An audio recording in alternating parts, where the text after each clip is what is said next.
Ben H a des choses à vous dire, Éric Emmanuel Schmitt. Éric Emmanuel Schmitt, bonjour. Sincèrement ravi de vous rencontrer. Je pourrais profiter de ce moment pour vous dire à quel point votre ouvrage Oscar et la Dame Rose m'a bouleversé il y a quelques années. C'est même le tout premier livre qui m'a fait pleurer. Enfin, le premier livre où j'ai pleuré grâce à l'histoire. Il y a d'autres livres qui m'ont fait pleurer aussi, mais c'était simplement parce que je devais les lire. Madame Bovary, si tu m'écoutes.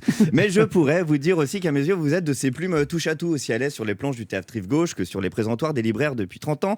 Vous êtes de ces hommes qui, toujours armés d'histoire, peuvent prendre à bras le corps n'importe quelle passion et se les approprier à la force du maniement des mots. Et c'est comme ça qu'on vous a retrouvé, Éric Emmanuel Schmitt, lors des JO de Rio, à commenter de l'athlétisme.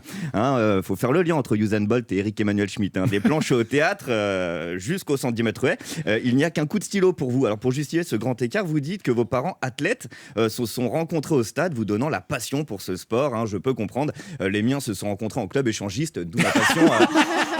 D'où ma passion pour le troc, évidemment.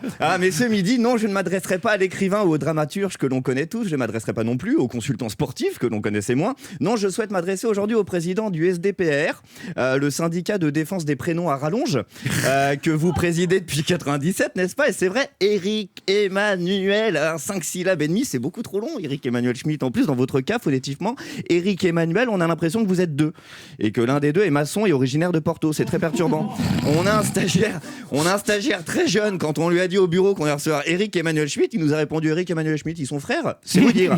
Je réalise que l'un face à nos écrivains les plus lus dans le monde, l'un de nos auteurs les plus joués sur la planète, je parle depuis 3 minutes de son prénom, c'est absurde. Le problème ne se posant même pas avec vous, en plus, puisque vous êtes de ces hommes, Éric Emmanuel Schmitt, que j'appelle tout simplement monsieur. Merci de m'avoir écouté.